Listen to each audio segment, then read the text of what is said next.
À quel moment avez-vous compris que quelqu'un vous détestait au point de vouloir détruire votre vie? La nouvelle compagne de mon père a sciemment voulu me faire consommer du beurre de cacahuète alors qu'elle savait parfaitement que j'y étais gravement allergique et elle a failli me tuer. Lorsque papa l'a mise à la porte, elle a inventé une grossesse et nous a traînés en justice pour essayer de récupérer tout ce qu'on possédait, alors on l'a laissée s'embourber elle-même dans ses mensonges. Elle ne se doutait pas qu'on avait tout compris. Mon père, c'est le genre d'homme à toujours glisser un morceau de pain dans sa poche avant d'aller travailler, rien que pour pouvoir nourrir les pigeons sur le chemin. Quand j'étais petit, il se levait à l'aube pour me préparer des déjeuners maison parce qu'il avait lu quelque part que la cantine n'était pas assez équilibrée. Quand on m'a découvert une allergie sévère à l'arachide à l'âge de 8 ans, il a passé des jours à éplucher les étiquettes de tous les produits dans la maison et à tout donner ce qui pouvait présenter un risque, histoire d'être sûr qu'il n'y aurait plus une trace d'arachide chez nous. Après presque 10 ans de solitude, il a enfin rencontré Sarah grâce au club de randonnée. J'avais alors 17 ans. Je ne l'avais jamais vu aussi heureux. Il sifflotait en faisant la vaisselle, achetait des chemises neuves pour leur sortie. Elle avait l'air adorable, toujours à me demander comment j'envisageais mes études, à lui apporter son café préféré. Notre premier repas ensemble s'est déroulé dans un petit restaurant italien du centre-ville.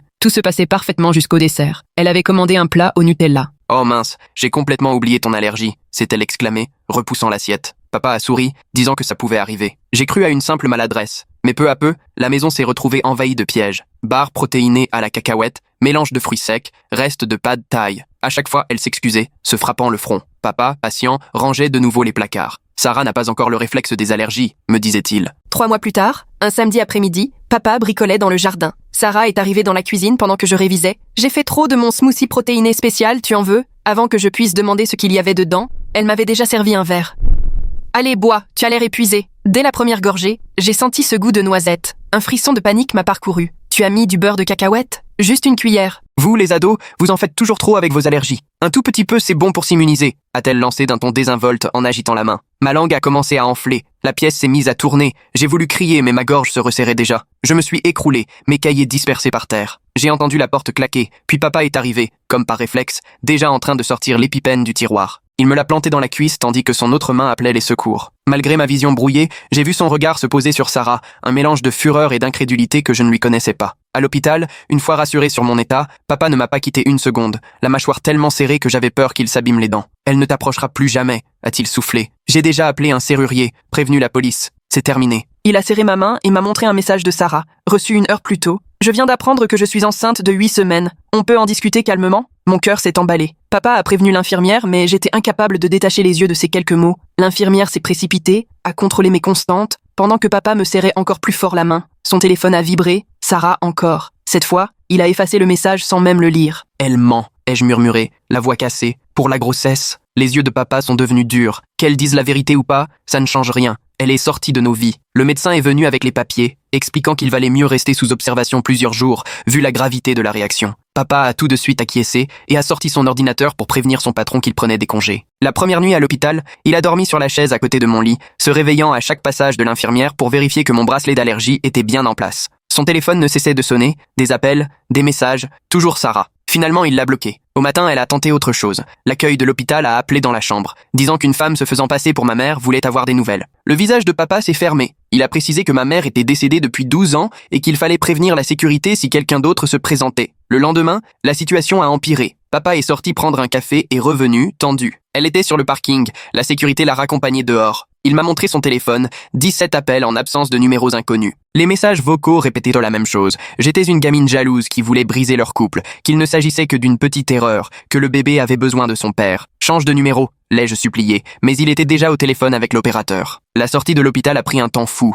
Papa a tenu à discuter avec chaque membre du personnel pour s'assurer que Sarah ne pourrait pas avoir accès à mon dossier. Il avait ramené des vêtements propres, m'a aidé à m'habiller alors que mes mains tremblaient au trop pour boutonner une chemise. Le retour à la maison semblait irréel. Notre rue n'avait pas bougé, mais papa vérifiait les rétroviseurs. Il avait déjà changé les serrures, et les nouvelles clés pesaient lourd dans ma main. À l'intérieur, la cuisine avait été entièrement débarrassée du moindre produit contenant ou ayant pu contenir des fruits à coque. « J'ai tout donné à la banque alimentaire », a dit papa en m'installant sur le canapé. « On repart de zéro. » Son nouveau téléphone a vibré. C'était le responsable du club de randonnée. Je l'ai vu blêmir en écoutant. « Non, ce n'est pas... » Elle a tenté de... « Oui, je comprends. » Il a raccroché, l'air vidé. Elle appelle tous les membres du club. Elle raconte que je l'ai abandonné après avoir appris la grossesse. Et je l'ai vu s'effondrer dans le fauteuil, comme s'il venait de prendre 10 ans d'un coup. Cet homme qui s'était levé à l'aube pendant des années juste pour me préparer à manger, qui avait tout étudié pour me protéger, se retrouvait aujourd'hui décrit comme un monstre. Il nous faut un avocat, ai-je lancé. Il était déjà sur Google. J'y ai déjà pensé. Le lendemain matin, une grosse enveloppe est apparue sous notre porte, sans timbre, déposée à la main.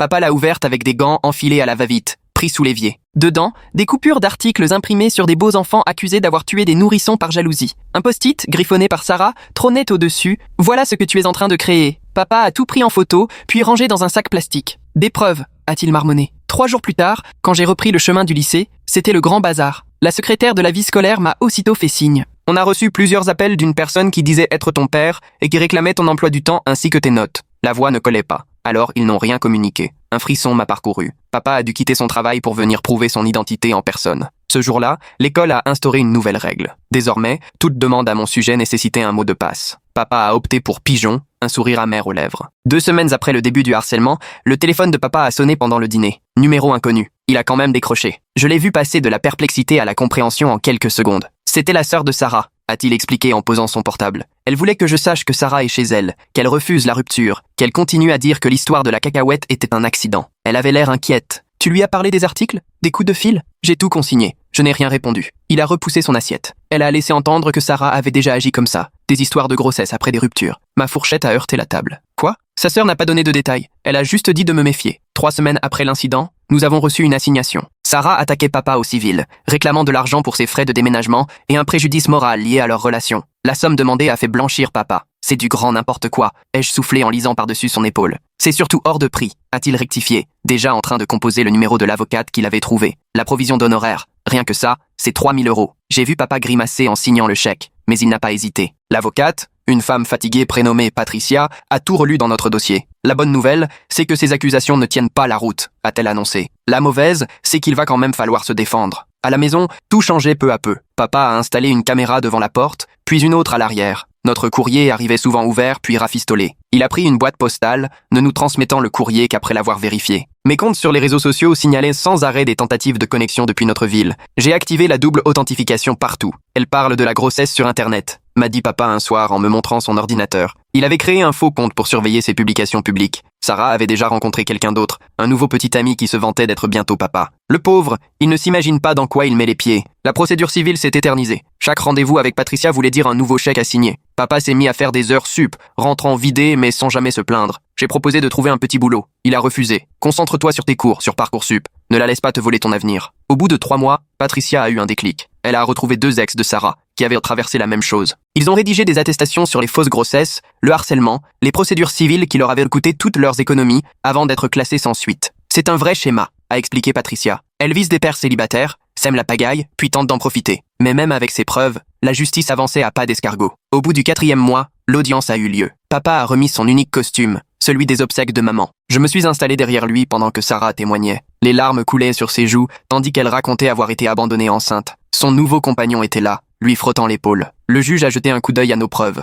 aux articles sur les beaux enfants meurtriers, au dossier de harcèlement, à son schéma de comportement, et a rejeté sa demande. Mais quand papa a demandé le remboursement de ses frais d'avocat, le juge a secoué la tête. Chacun paie ses frais. 11 000 €. C'est ce que ces mensonges lui auront coûté. J'ai vu les épaules de papa s'affaisser en quittant la salle d'audience. Sarah est passée devant nous, ricanant, la main posée sur son ventre toujours plat. Très vite, les conséquences sociales sont tombées. Les copains du club de randonnée de papa ont cessé d'appeler. Ceux qui prenaient de ses nouvelles laissaient entendre qu'ils croyaient Sarah, qu'il l'avait obligée à interrompre sa grossesse. Il a tenté de se justifier une fois, puis a laissé tomber. On ne peut pas se battre contre tout le monde, a-t-il soufflé en cherchant des clubs de randonnée dans les villes voisines. Ma remise de diplôme approchait, mélange de soulagement et de crainte. Papa a insisté pour engager un agent de sécurité pour la cérémonie, terrifié à l'idée que Sarah se pointe. Elle n'est pas venue. J'ai traversé la scène pour recevoir mon diplôme sous les applaudissements de papa, debout dans les gradins, fier mais lessivé. L'été s'est écoulé à préparer la fac. Papa m'aidait à faire mes cartons, vérifiant 3 fois que ma future coloc était au courant de mon allergie. Il avait déjà contacté le resto U,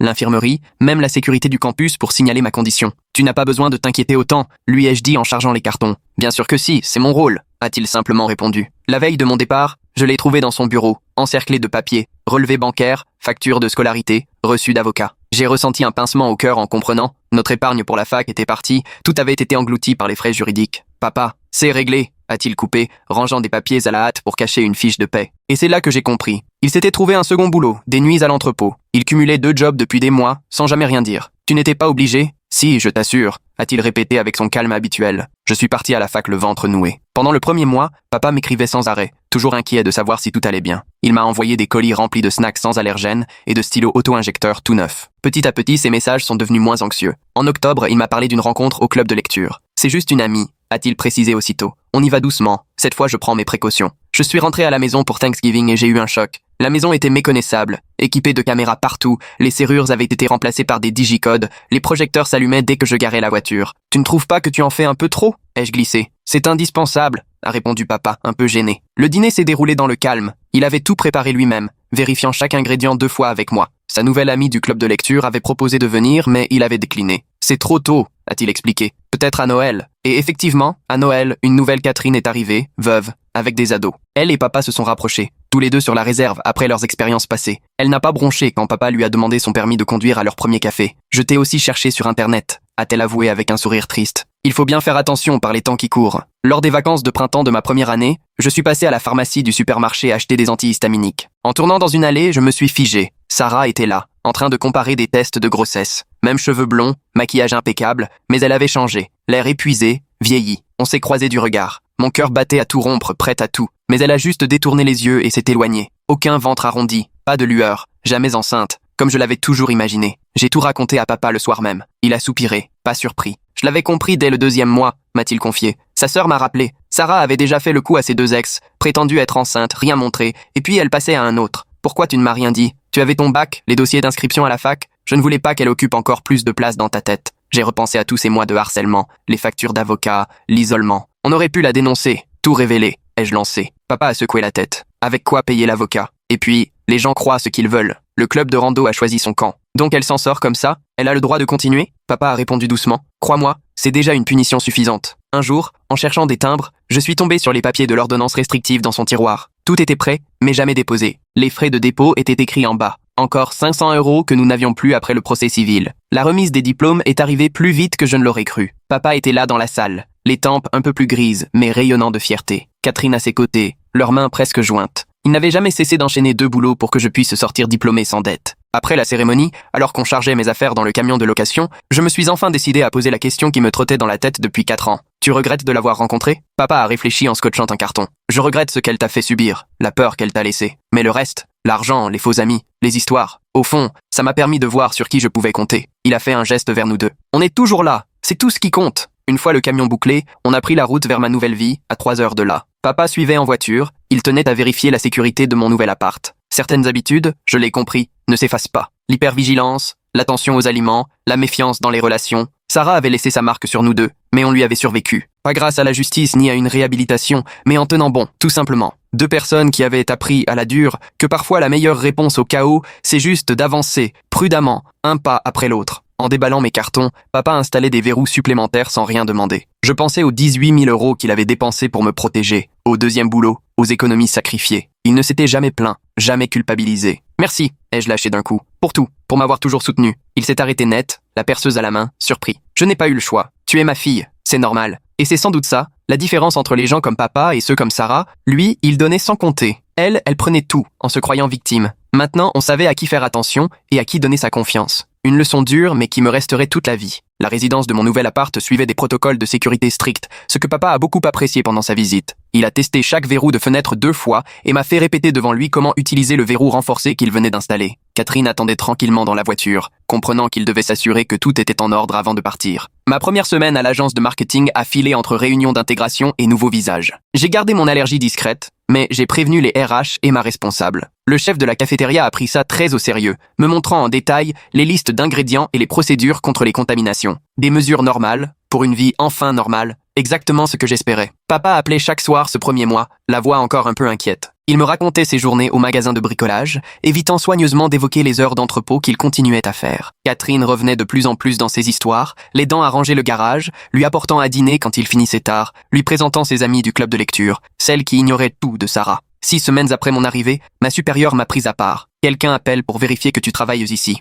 Il prétend en venir d'une agence de location, mais ça sonnait bizarre. On n'a rien communiqué. J'ai senti mon sang se glacer. Je me suis éclipsé pour appeler papa sans attendre. Elle a découvert où tu bosses, a-t-il lâché, la voix tendue. Ne t'affole pas. Préviens la sécurité de l'immeuble et note tout ce qui se passe. Les appels au bureau se sont multipliés pendant les 2 semaines suivantes. Des voix différentes, des excuses variées, mais toujours à la recherche d'informations sur moi. Mon emploi du temps, mon salaire, mon adresse, Les RH ont fini par mettre en place un protocole de vérification rien que pour moi. Les collègues ont commencé à remarquer les mesures spéciales et les précautions supplémentaires. Je restais vague dans mes explications, me contentant d'évoquer une histoire compliquée avec une ancienne amie de la famille. Papa est venu un samedi matin, débarquant à l'aube après son service à l'entrepôt. Il avait l'air lessivé, les traits tirés, mais il tenait à vérifier, encore une fois, la sécurité de mon appart. On a passé la matinée à installer une caméra de porte qu'il avait achetée avec ses heures sup. « Je peux te rembourser », j'ai proposé. « C'est déjà réglé », a-t-il répondu, fidèle à lui-même. Cet après-midi-là, on a compris comment elle avait réussi à me retrouver. La newsletter des anciens de la fac avait publié une petite annonce sur les nouveaux diplômés et leurs emplois.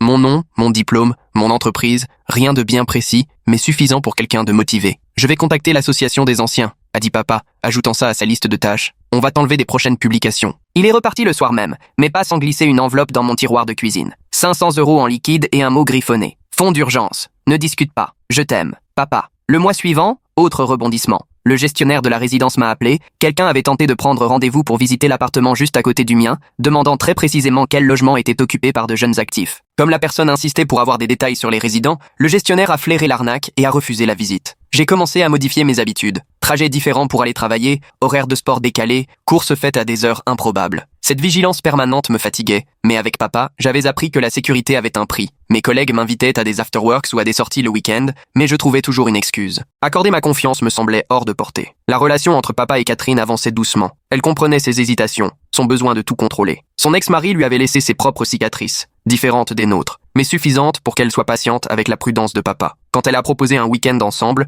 papa a passé 3 semaines à tout planifier, à vérifier la sécurité de l'hôtel, à prévenir la réception à l'avance. « Je veux que ça se passe bien », m'a-t-il confié au téléphone. Elle mérite quelqu'un de présent, pas un type qui se retourne sans cesse. Mais il se retournait tout le temps. Je le sentais à sa façon de s'interrompre dès que la sonnette retentissait, ou lorsqu'il glissait qu'il avait changé de supermarché, parce qu'il croyait avoir croisé Sarah sur le parking. L'hypervigilance faisait partie de lui, ancrée dans son quotidien comme une vieille cicatrice. La fête de fin d'année de mon boulot est arrivée, dans l'ambiance habituelle. À ce moment-là, j'avais enfin sympathisé avec quelques collègues, des gens qui respectaient mes limites, sans être trop curieux. Alors qu'on discutait près de la table des desserts, quelqu'un s'extasiait sur l'assortiment de biscuits et de gâteaux. « Goûte les biscuits aux amandes », a proposé quelqu'un. Ils sont à tomber. J'ai refusé poliment en expliquant que j'étais allergique aux fruits à coque. Une nouvelle recrue a éclaté de rire. « Allez, un petit bout, ça va pas te tuer. Les gens dramatisent tellement avec les allergies. » Cette phrase m'a percuté comme un coup de poing. J'ai aussitôt entendu la voix de Sarah résonner dans ma tête. « Vous, les ados, vous exagérez toujours avec vos allergies. » Je me suis éclipsé, les mains tremblantes, pour m'enfermer aux toilettes. La crise d'angoisse est montée par vagues, ma gorge se serrait même si je n'avais rien mangé. J'ai appelé papa, tentant de reprendre mon souffle. « J'arrive », a-t-il répondu aussitôt. « Non papa, c'est bon, c'est juste quelqu'un qui a dit un truc qui m'a rappelé Sarah. » Il est resté au téléphone avec moi pendant 20 minutes, me guidant à travers les exercices de respiration qu'on avait appris en thérapie. Quand je suis revenu à la fête, j'avais loupé le principal, mais j'avais dépassé la crise. Un progrès, même si je ne le ressentais pas vraiment. En janvier, un événement inattendu a tout changé. Patricia, notre avocate, a appelé papa pour lui annoncer que Sarah avait été arrêtée dans un autre état pour escroquerie. Elle avait réussi à convaincre un homme âgé de l'ajouter à son testament en prétendant être enceinte de son petit-fils. L'affaire a fait la une de la presse locale là-bas, avec sa photo de garde à vue et le récit de ses combines passées. On pourrait envoyer ça à tous ceux qui doutèrent de toi, ai-je suggéré. Papa a réfléchi un moment. À quoi bon? Ceux qui comptent m'ont cru. Les autres ont fait leur choix. Mais je l'ai vu respirer un peu mieux, soulagé qu'il existe enfin une trace officielle de ses agissements. Il a transféré l'article à Catherine, qui l'a lu, interloqué. « C'est bien elle qui a failli te faire du mal ?» m'a-t-elle demandé lors de leur prochaine visite. « Elle a dit que c'était un accident », ai-je répondu. Pour soi-disant renforcer ma tolérance. Le visage de Catherine s'est fermé. Ce n'est pas un accident, c'est volontaire. L'entendre dire tout haut ce que je pensais tout bas m'a fait du bien. Papa avait tellement voulu tourner la page, me protéger, qu'on avait rarement osé nommer la gravité de ce que Sarah avait fait. L'indignation de Catherine m'a permis d'être en colère, moi aussi. L'arrestation dans un autre état voulait dire que Sarah avait d'autres chats à fouetter, au moins pour un temps. Les appels au boulot se sont arrêtés, plus de tentatives de visites suspectes. Pour la première fois depuis des mois, j'ai dormi d'une traite sans vérifier les verrous. Papa a profité de l'accalmie pour se consacrer à Catherine. Ils sont partis le temps d'un week-end, m'envoyant des photos d'un sentier de randonnée à des centaines de kilomètres. Sur les clichés, papa avait vraiment l'air apaisé, le bras passé autour de Catherine, avec les montagnes en toile de fond. Je les ai toutes sauvegardées, heureuse de le voir retrouver un semblant de bonheur. Mais les vieilles habitudes, elles, ont la vie dure. Quand je suis rentré pour le long week-end, j'ai découvert que papa avait encore renforcé la sécurité de la maison. On se serait cru dans un bunker, caméras partout, détecteurs de mouvement, verrous blindés à chaque porte. La cuisine était un modèle de précaution, aucun produit à base de fruits à coque n'y entrait, et il inspectait les étiquettes dans les moindres détails. « Tu ne trouves pas que ça fait un peu beaucoup ?» ai-je glissé, à voix basse. « Il le faut bien !» a-t-il répliqué, tout fier de me montrer que son nouveau système envoyait des alertes directement sur son téléphone. Un peu plus tard, Catherine m'a pris à part. « Tu sais, il va mieux. Tu aurais dû le voir il y a 3 mois. Maintenant, il arrive presque à dormir la nuit. Je me suis rappelé de l'homme qui donnait du pain aux pigeons, dont la plus grande angoisse était de préparer des lunchs équilibrés pour l'école. Sarah avait volé cette facette de lui, remplacée par quelqu'un qui voyait du danger partout. Mais Catherine avait raison, il remontait la pente, lentement. Après 6 mois de boulot, j'ai eu droit à une petite augmentation. J'ai appelé papa, ravi d'avoir enfin une bonne nouvelle à lui annoncer, qui n'avait aucun lien ni avec Sarah ni avec la sécurité. Il a eu un mot très chaleureux, puis a immédiatement enchaîné avec ses questions. Est-ce que j'avais mis à jour mes contacts d'urgence, sécurisé mes comptes en banque? Papa, j'ai soupiré. Des fois, il arrive juste des bonnes choses. Tout n'est pas forcément une menace. Je sais, a-t-il dit, mais on savait tous les deux qu'il n'y croyait qu'à moitié. Avec le printemps, j'ai reçu une lettre inattendue à mon appart. Un cabinet d'avocats de l'État, où Sarah avait été arrêtée, m'adressait une assignation à comparaître. J'avais les mains qui tremblaient en découvrant qu'on voulait que je témoigne sur les fausses grossesses de Sarah et sur son harcèlement. Papa est venu le soir même, alors qu'il sortait de 2 journées de travail non-stop. On s'est installé à la table de la cuisine,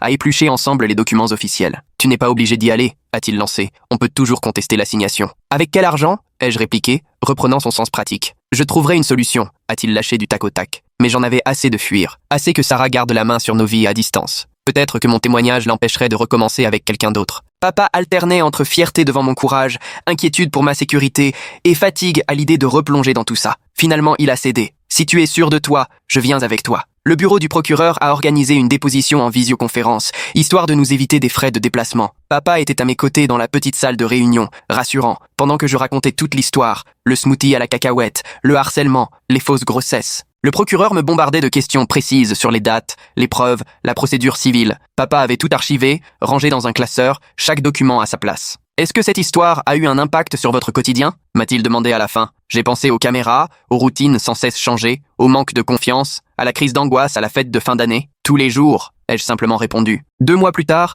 on a appris que Sarah avait plaidé coupable pour éviter le procès. 5 ans de mise à l'épreuve, obligation d'indemniser ses victimes. Pas de prison, mais au moins la justice était passée. La famille de la victime âgée a envoyé à papa une lettre de remerciement, disant que nos dossiers avaient été déterminants. On a réussi à l'arrêter, ai-je dit en lisant la lettre. Pour l'instant, a nuancé papa, fidèle à lui-même. Les gens comme elle, ça ne change pas vraiment. Catherine a réussi à convaincre papa de fêter cette petite victoire au restaurant. Il a accepté du bout des lèvres, peu friand de la fête. Mais je l'ai observé à table, main dans la main avec Catherine, riant à ses anecdotes sur le dernier bouquin de son club de lecture. C'est dans ces petits moments qu'on mesurait le progrès. L'anniversaire de ma première année de travail approchait, entre fierté et introspection. J'avais bâti une vie dans ma nouvelle ville, prudemment, mais sincèrement à mon image. Mon appart avait vraiment pris des airs de chez moi, malgré toutes les serrures en plus et les caméras. J'avais des amis qui connaissaient mes limites et les respectaient. L'hypervigilance était toujours là, le sera sans doute toujours, mais elle ne contrôlait plus tout ce que je faisais. Papa est venu pour le week-end de l'anniversaire avec Catherine. Ils sont descendus à l'hôtel, papa ayant bien étudié les protocoles de sécurité de l'établissement avant de réserver. Le samedi, on a profité d'un festival local, et papa était suffisamment détendu pour goûter au funnel cake de Catherine, après avoir demandé 3 fois au vendeur la liste des ingrédients. Pas de fruits à coque, a-t-il constaté, relisant le panneau. Aucun, a confirmé Catherine, avec son calme habituel. Le soir, en traversant le parc municipal, papa m'a pris à part. J'ai pensé à vendre la maison, m'a-t-il confié. Il y a trop de souvenirs, trop de sécurité à gérer. Avec Catherine, on regarde des appartements dans son quartier. La maison de mon enfance, celle où maman avait vécu, celle où Sarah avait tenté de m'empoisonner. Je comprenais son besoin de passer à autre chose. Et tout le matériel de sécurité? Les nouveaux propriétaires choisiront s'ils le gardent ou pas, a-t-il répondu. Ça ne nous regarde plus. C'était la première fois que je l'entendais envisager de lâcher prise sur la sécurité. L'effet Catherine, sans doute, ou simplement le temps. En cherchant un appartement, on a vu à quel point toute cette histoire avait coûté cher à papa. Les budgets qu'il me montrait étaient des modestes, très loin de la valeur de l'ancienne maison. Je savais où était passée la différence. Les avocats, les systèmes de sécurité, les journées de travail perdues à cause des urgences. Je peux t'aider pour l'apport, j'ai proposé. Hors de question, a-t-il coupé court. Garde ton argent, pense à ton avenir. Mais j'avais hérité de sa ténacité. J'ai ouvert un compte épargne en douce où je verse un peu de chaque salaire. Il avait déjà tant donné. L'été a apporté son lot de rumeurs venues du milieu juridique. Sarah avait violé sa probation en contactant une autre victime, envoyant des messages menaçants depuis un faux compte. Le parquet nous a appelés pour nous dire qu'elle avait été arrêtée à nouveau, cette fois risquant vraiment la prison. Cette fois, c'est fini, ai-je soufflé à papa. Peut-être bien, a-t-il répondu, toujours prudent. On verra. La sentence est tombée en août. 18 mois de prison aménagée, suivie d'une longue probation assortie d'une obligation de soins psychiatriques. Ce n'était pas vraiment suffisant pour une tentative de meurtre, mais c'était déjà ça. Le procureur nous a envoyé la décision, que papa a aussitôt rangée dans son fameux dossier de preuves. Catherine a proposé qu'on marque le coup, non pas pour célébrer l'incarcération de quelqu'un, mais pour reconnaître tout ce qu'on avait traversé. On s'est retrouvés tous les 3 dans un petit restaurant tranquille, à partager un repas sans scruter chaque ingrédient, mis à part mes précautions habituelles pour les allergies. Une vigilance normale, rien de plus. À l'avenir, a lancé Catherine en levant son verre d'eau. À notre résistance, a ajouté papa en clin d'œil à une discussion qu'on avait eue quelques mois plus tôt. L'automne approchait, et j'ai remarqué que nos conversations changeaient. Papa parlait des pigeons autour de sa nouvelle résidence.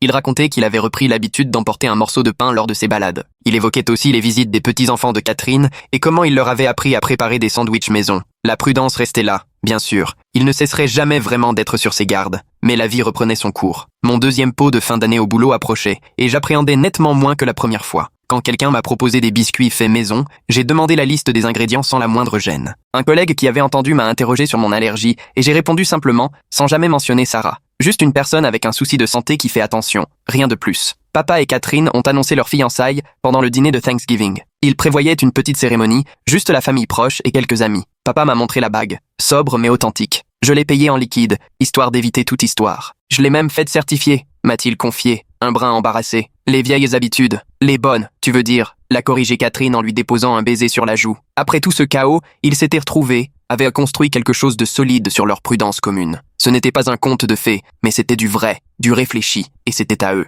En l'aidant à faire la vaisselle, papa m'a confié qu'on lui avait proposé une promotion pour diriger le magasin de bricolage. Plus de responsabilités, mais de meilleurs horaires aussi. Il allait enfin pouvoir quitter l'entrepôt, après 2 ans et demi de journée à rallonge.